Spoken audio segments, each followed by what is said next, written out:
بینەرۆ تەماشەوان هێژە لە هەر جەهەکی بن ئەفدەم و هەموو دەمەوە باش بن مژارەمەیە بێ هەفتەیە بەرنامە جوات تایبەتە بێڕەوشە باژاری ئافرینە ڕۆژاوای کوردستانê ئەمژار وێلگەر هەر یەک ژێ مامۆستا فەواز مەحموود شرۆڤەکارێ سیاسی و مامۆستا زەکەریا الحوسەڕی چالاکوانێ سیاسی و مامۆستا مەنال حیسکۆ چالاکوانێ سیاسی بێ گوت و بێشکردن مامۆستا زەکەریا زجمتە دەست پێ بکەم شکەنگیڤە ئەف پیلان لە دژی ئەفرینە ڕۆژاوای کوردستانê دەهاتە داڕشتن ئەو ئالیکی بوون وەکردن و ڕەوشە ئەفرینێ گەهشتە بێ ڕەوشانها ئەو سەدەم چ بوون و کردن خەڵکی ئەفرینێ و باژارێ ئەفرینە ڕۆژاوای کوردستانê بوو قوربانی سلاڤش بۆ هەمیاش بۆ میوانە و تەماشەوان هێژە ئەم سەرساغیەژ مالباتێ هەمی شەهیدên کورد و کوردستانê را نمازەی ئەفرینێ دخوازن ساغلەمیەش بۆ بریندارên گۆ ڕۆژە ئیرۆ دخواستەخانە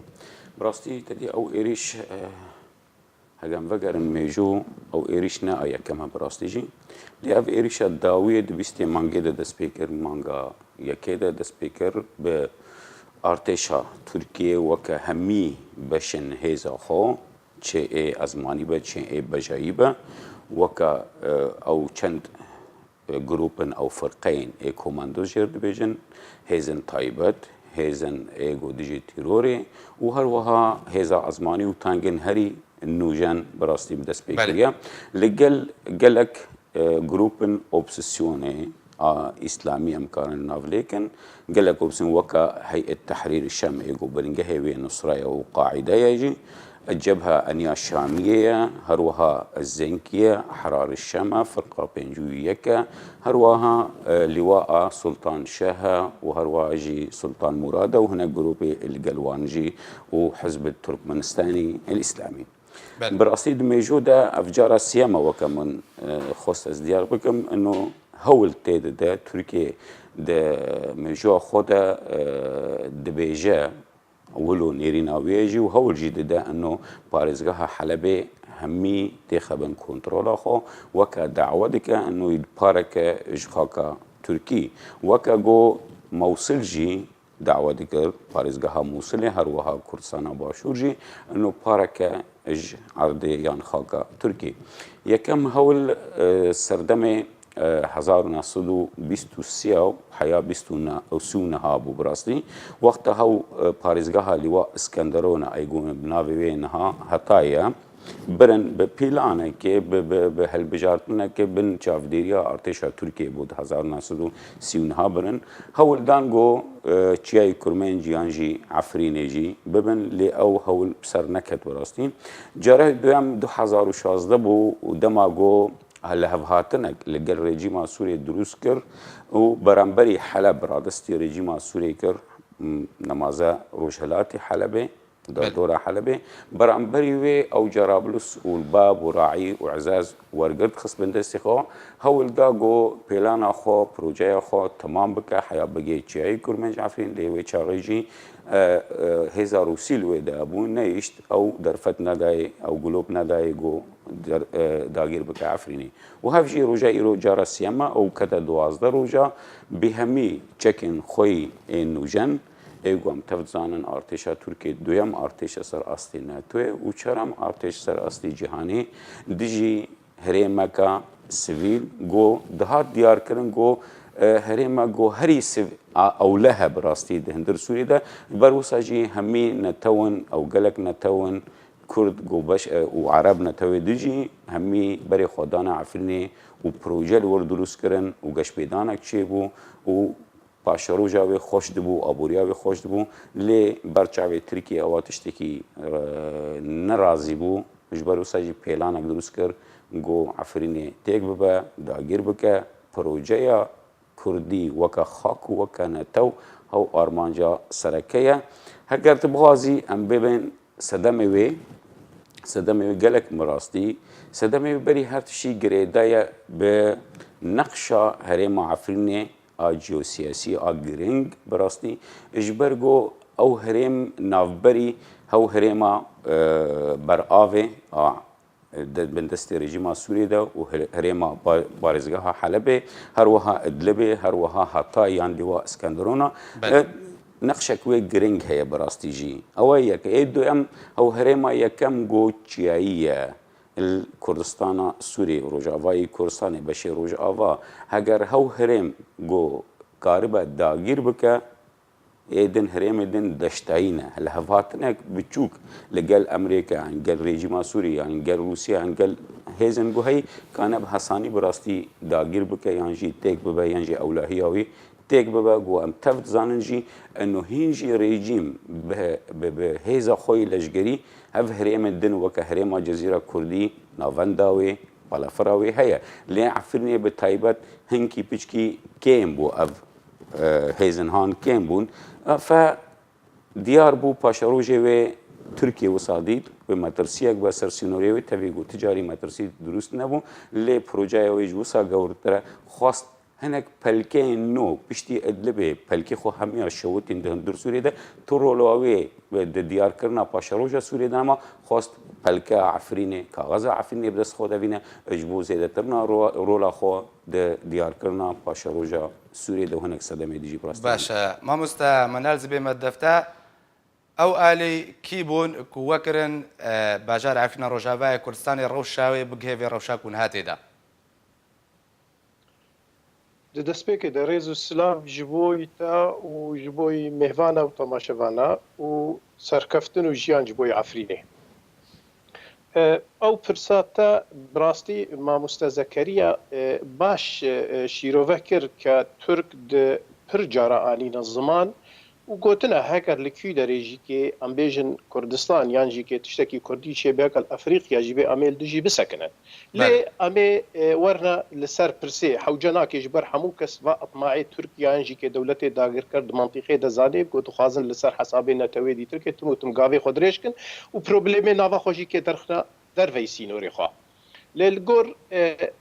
بیر و باوەریە مێ پشتی 2011 و شۆرەشە سووریە دەست پێ کرد ملەتێک کورد کە بەشێکی ئەساس دوێ شۆرەشێ دەبوون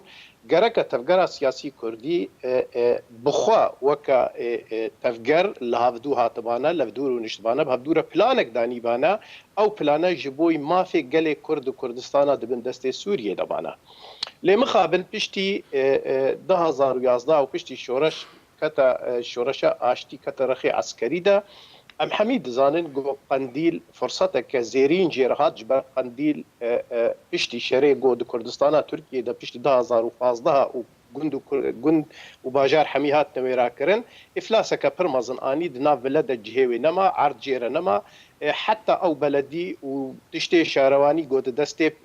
hedef debûn ew jî destê waçûn فرسەtek jêre hat ke di aliyê me de careke dîtir kê rih bidê xwe ew rih jîkê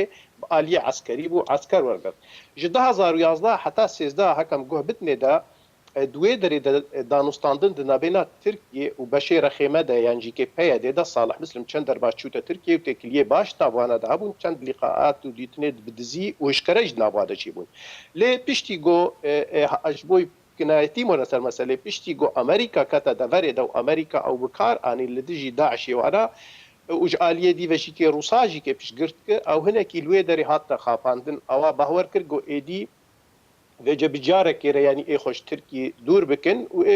ê pişt ji wan re heye ê karibin tiştê got dixwazin pêk bênin bes mixabin nebûyî rengî bû di baweriyê bi de yanî sebeb çi bê sebeb her li cema cihê şermezankirinê ye Afrîn bajarekî aştî milletekî jiyaneke aştî de bêyî got ti xeteriyetê bênê ser kesî gerek hecûm li ser nebûbane lê di bîr û baweriyê min de gunehek ji gunehê hicûmê قندیل gerek qebûl bike ji ber ew gunhê hicûmê heger hinceta Tirka yanî em gerek emrê me nedabane gerek me hincet ji destê wê xwe dikirbane gerek em weke tevgera Kurdî di Kurdistana Sûriyê de serbixwe me kar û xebat berekî netewî de kirbane lê evê cemaetê bi hişkere bi diyar ji Tirka re got em li virin em vir kontrol dikin ev beşê qendîlê vê dê dimeşênin ev jî bo hinceteka mixabin kete destê Tirka da گوێ هجوما هۆڤانە بکشێنە سەر ملت باشە مامۆستا منال مامۆستا فەواز مامۆستا منال بێژێ سەدەمێک ژێ سەدەمێن عێریشا تورکی لەسەر باژاری عەفرینە ڕۆژاوای کوردستانê قەندیل بوو بەێ دەستپێکێ ئەم شەرمەزاریە بە عێریشا هۆڤانە لەشکەری تورک لەسەر باژار و گوندێمەی لە عەفرین و دەردۆری وێ ريز وسلاف بو خلكي مي خراقر لويري الحمو وندو باجارة بله كرم براستي يعني اف ايري شاهاني جكم دي دخواستن يعني بدمك بدريج تركا دخواست ايريشي هنك هرمي كردي بحجتها هبونا يبكيان بوي شوي بري ويجي لمن بجبو وكوديت يعني لي او رحنا كسك جا امريكا وجلاين ناف دولتي تنبو نكاريبو ودرباس به بري ويجي تدي ام هف بيماني نابرا وان سي دولت بتايبت يعني سوريا وتركيا وعراق دنافواد بالنسبة برسگريكا كردي يعني او ايريشا كاربن ببن هجر جاري ببين زيان يان مضارات جي هي وإيريش بكن او جي دنافواد كفنه وهر برسگريكا كردي جوار ماي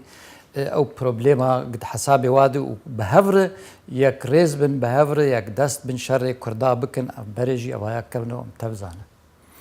براستي يعني آليك هي لسر مروي وآليك هي لسر وادجمنا يعني اف دجمناتيا كردا دكن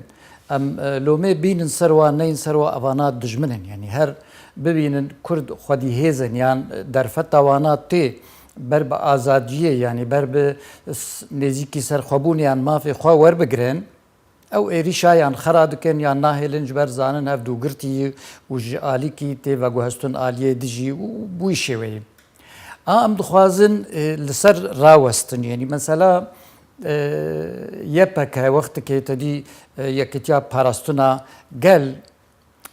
او سر كردي لشكري امريكي قوت افناوايا نباش يورو براستي او جي خدمتا كردا هات كرن دويديان خدمتا هريما كردي قوت برا هيزا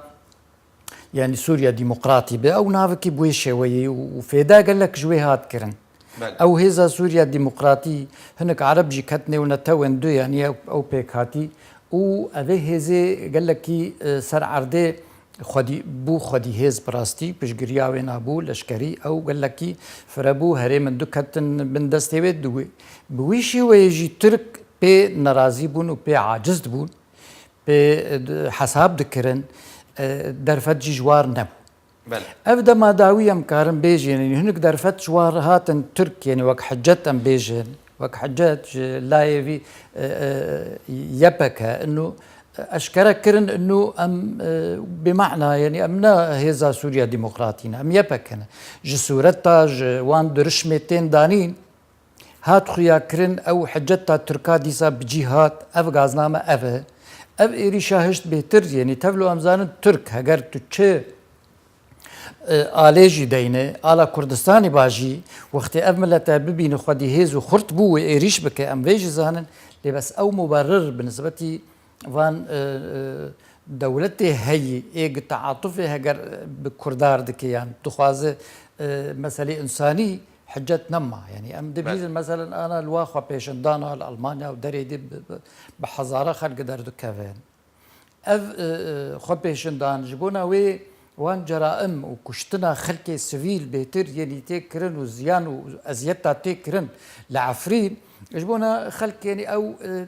هنكي بشجري يان ضغط كي بكن لسر تركا انه او ايريش بسكنه دي ساجي عيني وي ممارسه وعيني وان صورتها وعيني وان او سيمبولاتين راكرن بو جيت تبين يعني او خو بيشندان تي سكن عندن قد غد بن جبر او لجموانا وك ديروك كي كفن مثلا ارهابي غريداي وبكك الى اخره امنا خوازن هرن وينا ام دخوازن گناه لسر مرو يعني غازن وكيماني وشاشتي اي بحجت دجمنه مرو نهي لهبه أبيك دو وك ما مستمنالجي وما مستذكرية يعني كما ويكتيا كردات تنبي يعني دفي در حقا دجمنها مو ريشي كردات يعني رجيم تركي ورجيم سوري برجع بعد بو دجمن دماداوي وحياني نزيك يعني دجمنن أردوغان دبيجي از حاضرم از بشار أسد تيكليه بكم جبونا وضعي قد به أفروشا تشي دبه تيكليه بكم وبشجريه جي بكم او دجمني هافن بشجريه بهافرد كن تشاوا اما يك هيد بين توا كرد برا تنبي يك جيد بي برا هبه یەک دەبێ ناوێ ملەتێ یان ئومە دیموقراتیە یەک ژی ناوێ نەتەوی هەموو نێزیکی هەبێ چما ئەو ئالیکاری نابێت دۆ چما ئیرۆ ئیریش وێ ببێ لەسەر ملەتێکی بناوێ هەبوونە پەکەکەیان یەپەکێ بەتیبار ئەوژی دەحەسبێنن شاغێکی ژێ وێ چمانە ئێریش ببێ لەسەر یعنی تەبگەرە سیاسی کوردی وقتی تەبگەرە سیاسی کوردی ئەو ئێریشە دەبێ یان دەولەت تێناونەتەوی قبول ناکەن بشێوەیەکی یان بپەحرکێ قبول ناکەن ئەو ئێریش سەروی ملەتی هەبێ وقتی بناوێ هەموو کورد هەبێ باشە مامۆستا فواز مامۆستا زەکەریا زێمە دەفتە بەرێک و بەحسا هەڵوەستان ناودەوڵەتی بکەم لە هەمبەر ئێریشا تورکیا لەسەر عفرینێ خوازم سەر ڕەوشە سڤیلان و دەربدەران بساکنم ڕەوشاوان هات ئەو سڤیل دش ڕەوشەکەی دەنا بەرەفکی دەرێ دەربدەر دەبن کارن دەرکەونش باژاری عفرین ڕۆژاوای کوردستانیان نا خودی ڕەوش gelekî مەترسیارە بڕاستی و gelekî zehmete بڕاستی ڕۆژانە بدەهان پەیوەندی جاران پەیوەندی dikin xelkê li şikefta piranî cêg û topabaran dibe li şikefta dirazin birastî divê sermahan de seqamahan de eva yekim êdim hew hinek carna binzemîn hene li wê de dirazin topbaran ticarî cuda nake navbera baregehên leşgerî û bajar û bajarok û gundê Efrînê ekarim bêjim mesen donî balafira yan topbarana Tirkiyê gişte bajarê senterê Efrînê jî û 12 kes birîndar jî bûn bi rastî bilî wê jî ew bendava meydankê ew sê cara topbaran dibe bi rastî ew jî gewretirîn bendava avê ye li Efrînê û heger tiştek pê were bi rastî karîsetên gewre jî wê باشە مامۆستا زەکەریاش بەر چ خەڵک دەربدەریش دەرvê عفرین نابێ bi xudê çênabe ji ber got berî her tiştî hege min jî aliyê derve lê binêrin çar dowrê wê dorpêç e tenê aliyê Tirkiye û herwiha aliyê ew grûpên gel wê yên bi rastî yani dora 10 kilometr ewa Tirkiye û grûpên êgo opsîsyonê gel Tirkiye tenê kerîdorek heye şolê de heya 5 heya 10 kilometr ew jî biriya Nobel û Zehra e ew jî roja îro qapata îro roja îro ew jî girtiye hinek hewl yekî meselên pêgor pêwendiyê me kirine enu şexsek bi nehesit hezar û heta milyonekî jê wergirtina ew firqa çare ye کی سەرپەرشتیا وێ قاچاقکردنت کێ مامۆستا nexaçekirin tune ye ew seytera rejîma Sûrê li wê de wexta te biçî li wê de işte werdigirin ticarete mafiyatin rejîmê Sûrê ne ew benda ew seytera wan e milyonek ji xelkê wergirtina ew piştî çûyî derbas kirine ew seytera çûne giştina seytera firqa çara a rejîma Sûriya ew vegerandine hem perê wan çûne em ew jî nikarîbû biçin yani مامۆستا زەکەریا بەس لەسەر بسەکنە کی ژێستاند مەلیۆنێک و بەحسا مەلیۆنێک وەرەقی سووری بکێ ew seytera gul Nobel û Zehra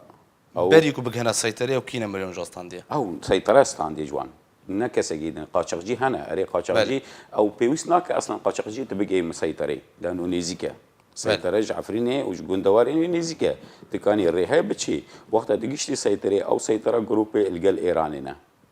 ser Îranê vene ew para ji wan distînin te berdin piştî wê di sê seyterê dî hene heya tu bigê bajarê Helebê seytera firqa çara dîsa te vedigerîn nayê tu derbasî Helebê bî ew yek yê duyem xelk ji derdora ew gundê Sînûrî û ew navçeyên mesela qeza Cindirêsê herî bêtir berduman bûye bi rastî giş koçber bûne hatine senterê Efrînê roja îro ew malê di hundir û Efrînê de bajarê Efrînê senterê her xaniyek di sê aîle li gel wan in bi rastî ewa ghênî wê roja îro şonewar hûn zanên Efrîn ser behrekî şonewar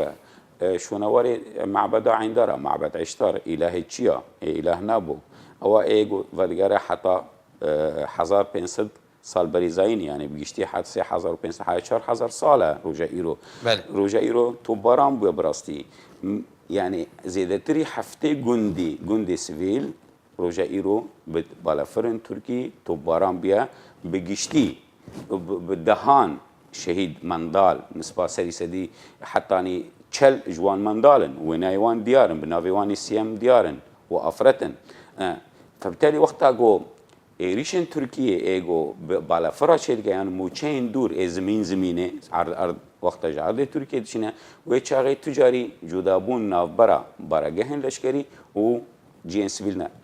ما بس طامن انه برجه لشكري اصلا هجمار شهيدا بنيره شهيدا هيزن لشكري شيء بكبا يعني بجبا نظني كيمن اجبروا سيست الديار دبا انه اوا كارن بربانيا خو بكن احتياطاتي وان هنا امدبوني وان هنا كان خو باريزن لخلك سبيل كان خو باريزه دروجا ايرو تركيا سينوري سوريا درباس كري سينورا كي ناف دولتي ايريشن هوفانا لسر خلك مدكه چه بهانه به بهانه پککه بهانه پیاده بهانه یه پجیه هوا گیب بهانه نه آنها وقت ایریشی کرکو که بو یه پکی یه پجیلتنا ببوره قصور عفو که تفیگو بصدان رخنه من لسر وارو کارو پیاده هنه لیروجه ایرو بروانیک گشتی اجبو عفرینه اجبو چیای کرمنج پیوسته اجبرگو مطرسیه گلکی هیا گو هگر داگیر بکه او خواستن او گروپن تندرو او گروپن بناو اسلامی براستیجی و همی شهرستانی عفرینه و شونواری عفرینه و تیگ بمروجه ایرو اره او خالن ما او رخن ما امکان دیساجی و دهندر مال خودجی ام رخنی هف بکنجی ام الهفدون جی ام هفدو زندان بجی حتی انا زندان گل پنده يعني انك چلاغوان انك سیاست مدار بدا 3 سال 4 سال هین ندیارن زندانی پیدا دادن بس باشه ما مستذكر ابروجنا او روجاكو يكريزيانا مالا كردي چه بون من يكمين پنگا باوجكو و زندان اون كنت زندان دنا واسر بس بردي هر واحد في وصابه نها زندان چنا بتك اف گفتگوی خلك زندان ده او ما فكيتي نورمال او ما فكيتي شروستيه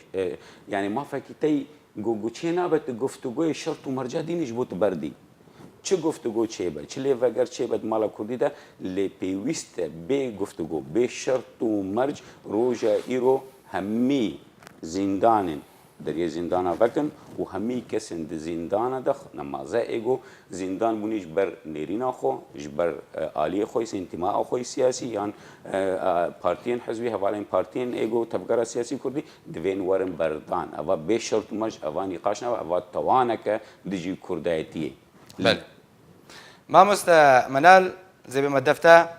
دماكو إريشا تركيا السر عفرين دس بيكرو شرو بافچون دنا برا چكدارن مرتالا فراتيو ينكو بتركيا بشتبانيا واندكيو چكدارن يبكين سر بپيدي و دس بيكر ولاتن ناو دولتي حمويان بهتراوان بشتا تركيا گرد گوتن کو جما في تركيا سنورن خوا بپاريز جه تيرورستان بوي گوتنه و او جي گوتنا وزير دربي امريكا ريكس تيلرسونا جبرچ حموا بيدنگي لهمبر إيريشي هالبجارت و پشتوانيا تركيا كرن او ولاتن کو پشتوانيا هزن قصده و يپاكي دكرن بيدنگي واجه هالبجارت و خوش پشتا يپاكي بردان دەستپێکی دەستخوازم بەس گوتنێکی بێن مە زمان سەر پرسا گوتش مامۆستا زەکەریا کرد ڕاستیژی کێ دەماگۆ ئیرۆ ئەم دەبێژن شیعی و سنی ئێگۆ 1400 ساڵە شەرێ هەفتوو دکن عسمانی ئێگۆ وڵاتی عەرەبە هەموو بن دەست کردن و بە هەزارەش وەعدام کردن عەرەب و تورک و ئیرا فرس کارن 24 ساعتا دەش بۆی کوردا ببنەیەک بەس مخابن ئەم کورد نکارن ji بۆی مافی خۆ ببنەیەک پر جهەیە گۆمرۆڤ تێدا یعنی غەمگینیە کە مەزن دەبینێ دۆ لەسەر پرساتا از ایرو باوری که مازن دم پشتیستانا اف پرساتا بریستانا تشتک بو پشتیستانا تشتکی تریش برگو بریستانا هنک لوهاتن دنقبینا روسا و ترکا دا چیبو د جویناستانا داویدا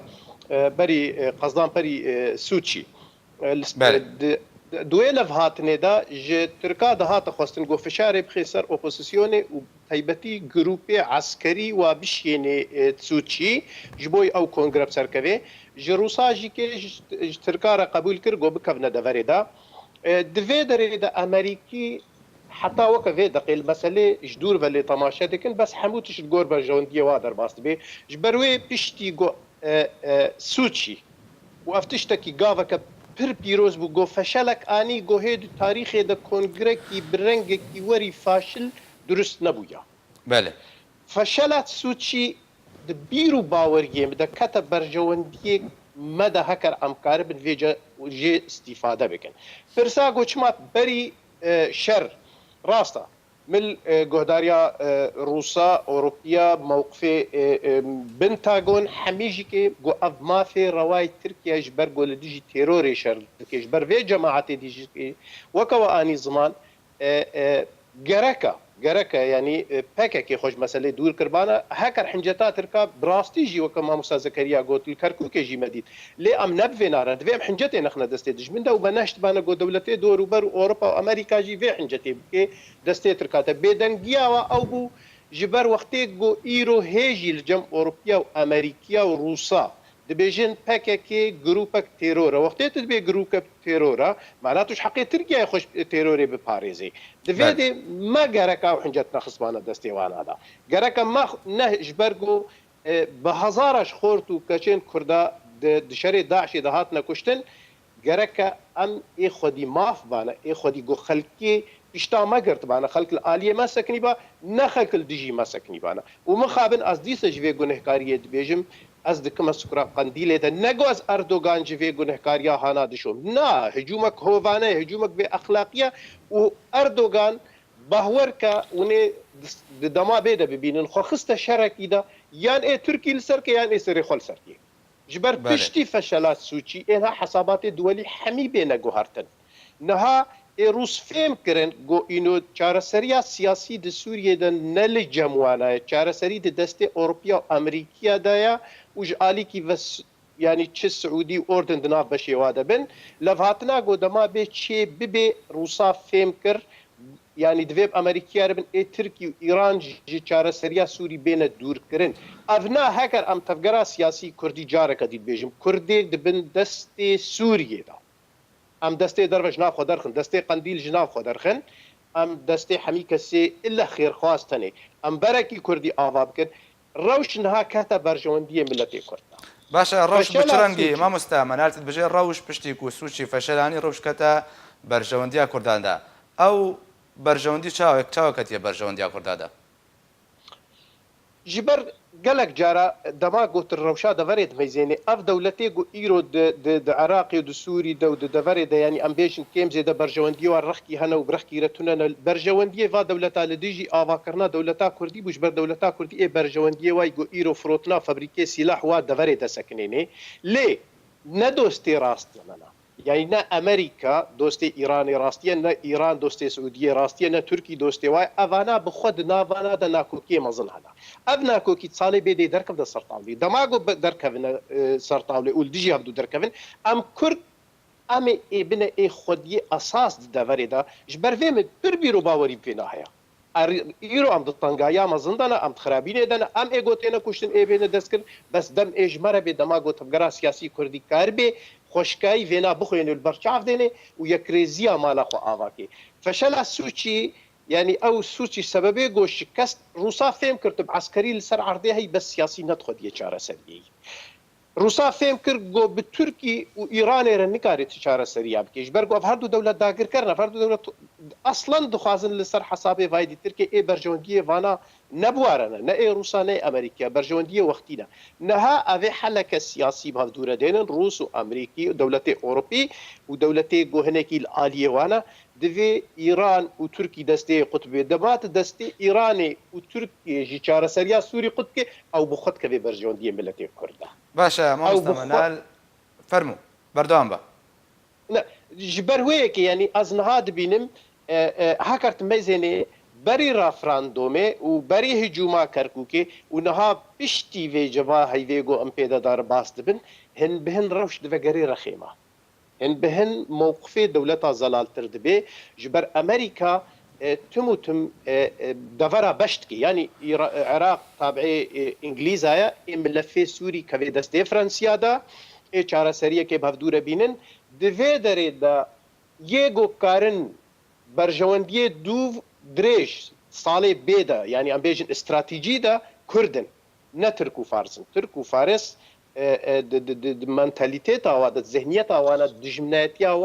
اوروبا و امريكا جدو خلاص نابي لي كرد كارن دروجلات د اشتي ديمقراطيتي اواكن او اشتي ديمقراطي دوار استراتيجي دا د كفي خدمتا وادا لي دوار ايرو روج دجبر ايرو سياستا فابريكا عسكري او ايجو حكم دكنها ايجو نها سياسات مشين براستيجي كي فابريكي سلاح يلو بهتر توازن سلاحي خب فروشن او سلاح تشاوا تفروتن دماغو ايران بهتر ببيش دهري دما كوكي تشيبن دما ترسل سر خليج شيبي بي افي بهتر سلاحي خب فروشن بس اف وقتيا باشا ما مستعمل ما مستفواز بمدفتا دماك ولاتك إيريشي ولاتك إتكي داخلي سنوري ويد بي أولات بربانية لسروريا خو يك بارشة خدكي دماكو تركيا إيريش كرسر عفرين روجافاي كردستاني عفرين تبيجي نبيجي نهاد نقشة سوريا دا باجاركي سوريا جبش سوريا برباني رجيم أسد برباني لخاكا خو سروريا خنكر بلش خوا اف کشای سوری یعنی دماداوی ده دسترجی دولت هنگ دور هنگ نزیک دولت هرمی یعنی ایران هم بنا بکن ترکی بخورتی یعنی دسترجی بمعنى یعنی کرتوی چه بون ده هندر سوری ده بناوی ارتشا آزاد خود گراوی تولو او دوری ویناوی کتن گلکی جی کرتن بون دسته واده بون بازار یعنی اف بازارانا لجنيف جارنا دانوستاندون تي دبن يعني كرينو فروتن دبي بهترجي دبان كونغري باشقا يعني روس خوكر خديه وينا استانا بشتيوي لسوتشي دخوازن وك مسألة عفرين جيناز دكن يعني تشاوا تركي كارب في اوبوزيسيونا سوري بفروش لادلب والغير جي برامبري انه كارب رولك خواد منطقة عفرين ده بتايبت يعني رولك خوا ببيني وك أو دخوازه وزيانا خوا جي دبيني إنه تعدايك وممكن هذا جبون عليه خينا. بل براستي يعني إيرورو كرد قربانيا التيرورا أوبوزيسيون داتينا يعني أو أوبوزيسيون بالناف بلا بويل ناف دنيا تبي أو أوبوزيسيون كي نباقج نا أوبوزيسيون كي حضارية برنامج كيواج بو سوريا بتوايي هي ديمقراطي أو أوبوزيسيون برانياوي هزي إسلامي وتندرو تيد بيدا دبن يعني وكبالا جي دستيشان كر هنا جبرويجي تركيا في داش خوش فكري دما داوي إنه تشاوا وكارب بفروشه تشاوا كارب خوجوا خلاص كده يعني فجبرويت آليكاريجي بسوري رجي مستعد بك روسان رجي بهتر يعني وحتى بإيران ليه أزدبينم يعني أمريكي نحيا داوي بفي إيريشيران ولو هناك ديك وتند بيجر يعني أو جي أريبون لسر داي لجم منا أو أريبون ندى لكن ديت مجبور روشكي تشي دبي وضغطكي وإلا خو حاضر كري ويدرباز بكي خواستنا خواست براستي يعني بشتي أو يعني بردالي كرنا قربانية نابرا روسا بنافي رجيم سوري وبنافي تركا يعني وقتي خويا كرن بشجريا اوبوزيسيونيتك فجبر فينا جبو في قربانية براستي المقوت يعني كردا قربانيا مزن ايروداني جبر ترك هنكي ما يسكني اب امراجي دكفي خدمت تاوي لو حافره اقد خوازج اوبوزيسيوني خلاص بن تصور مجي ودم حياه داوي نا فرنسي ونا دولتي ديجي والماني جي وامريكي جي وبفي ايريشي ربن هذا دخوازم بيج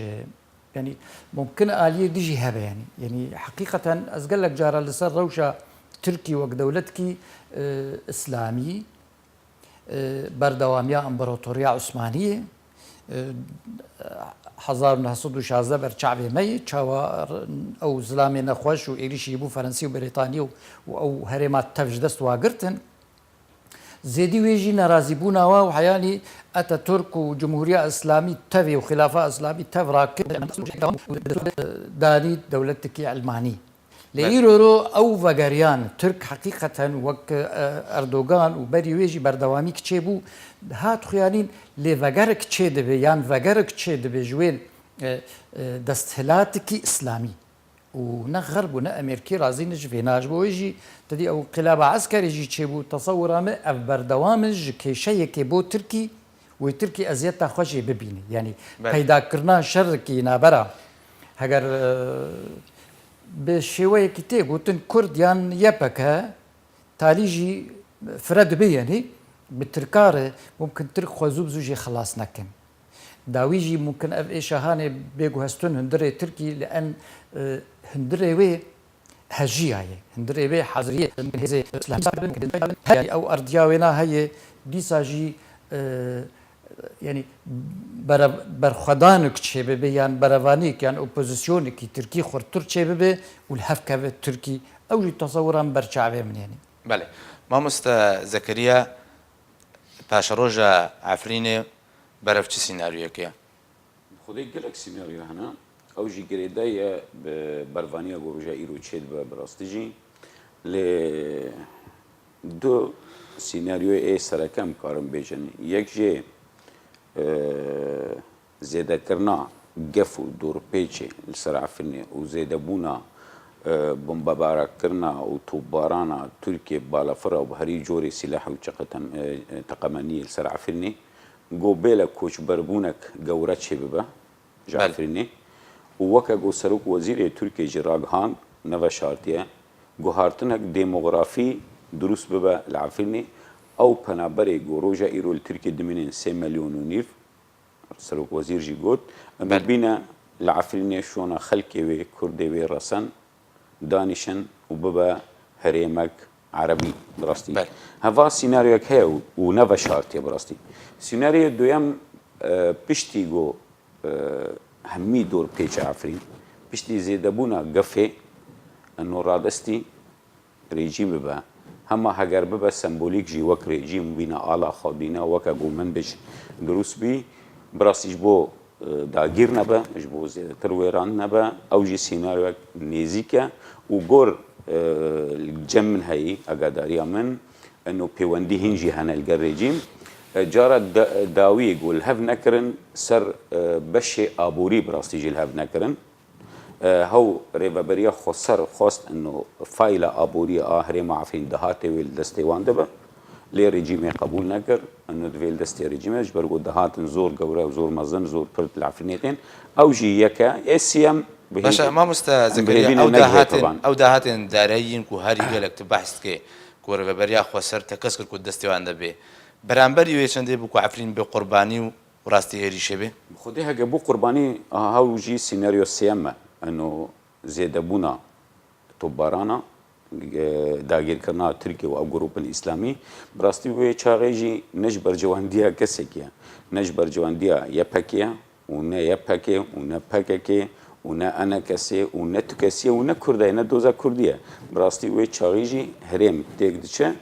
هەرێم وێران دبە خەلکێ وێ کۆچبەر دبن نەما لێ دسوورن خەلکێ وێ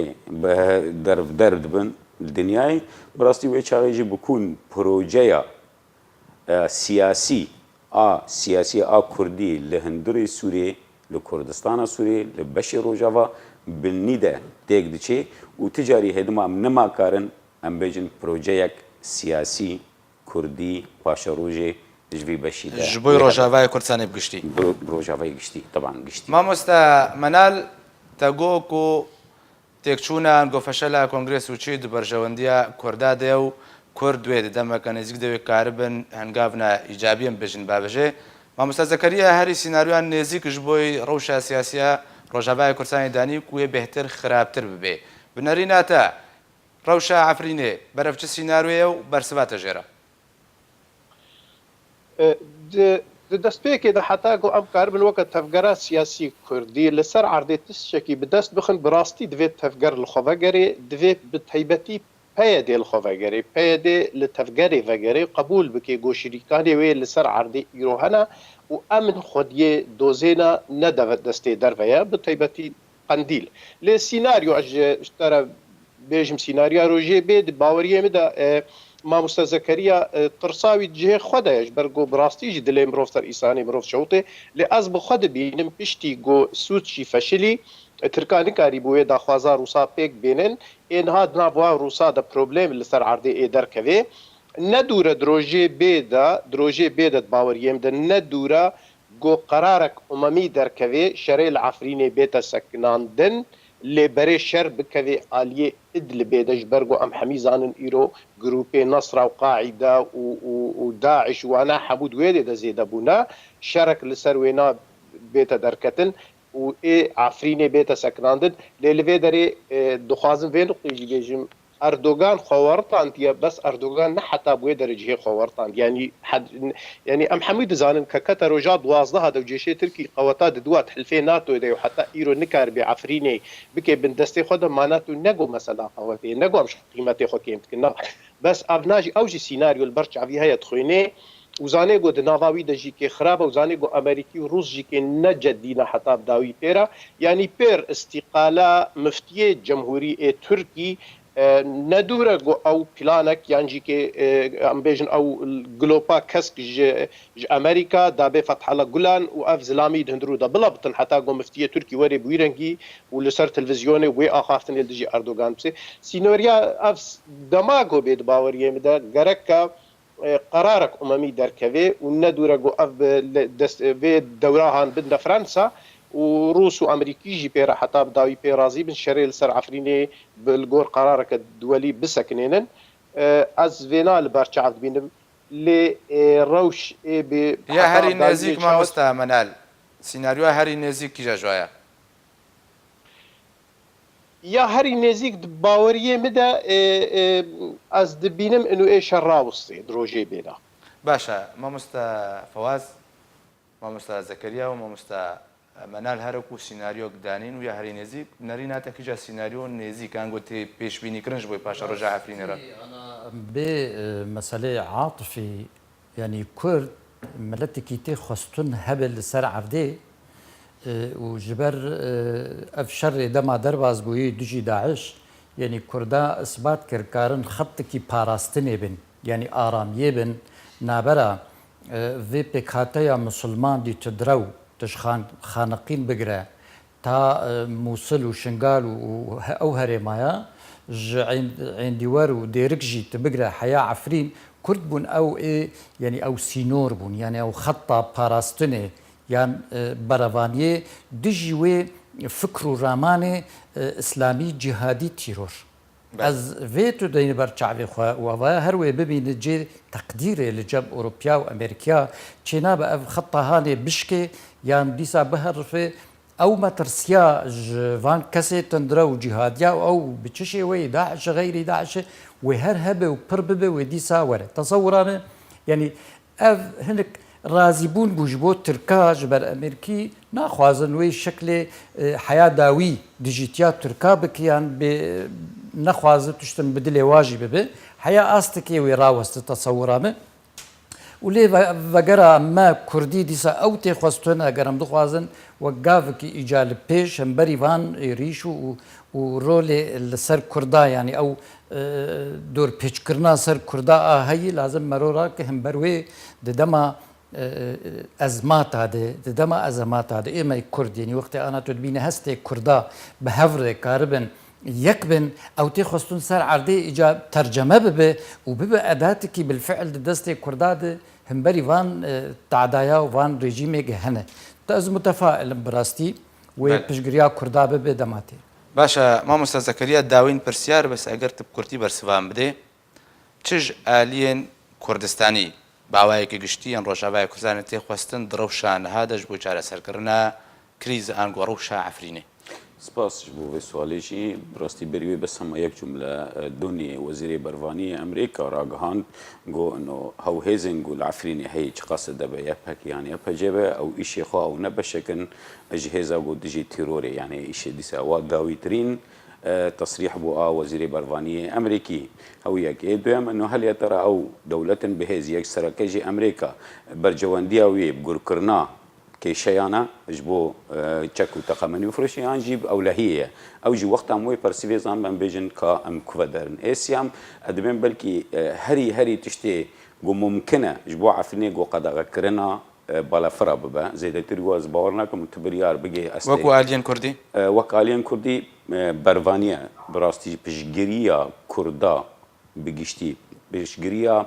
أو شقامة عفريني أو باجار عفريني أو شونوال عفريني أو همي تشتي العفريني پشگیریە کورد و کوردستانی پێویستە ڕۆژای ئیرۆ گەلێکی گرنگە هەگەر نکاربن تشتێکی مادی ئەم جیزانن زەرفێ ئەو ڕەوشە گوتێر دەرباز بن کورد ئێ تورکیە بن ئەحکامی عەرفیە و بن تونندرەوە ئەردۆغان دەنە ئێ لێرە هەستەی گوتێر دەرباسە ئەو زەرفێ گوتێر دەرباسوە لێ بکەیمانی کێمانی وەختە گۆ پشگیریەک هنجی معنەوی بەژی گۆ 5 کەس مۆراڵ ئەوان لە عەفرینێ ڕابە پچکی ئەو زەرۆک مۆراڵ ئەوان ڕابە پچکی بزان بن برای خۆ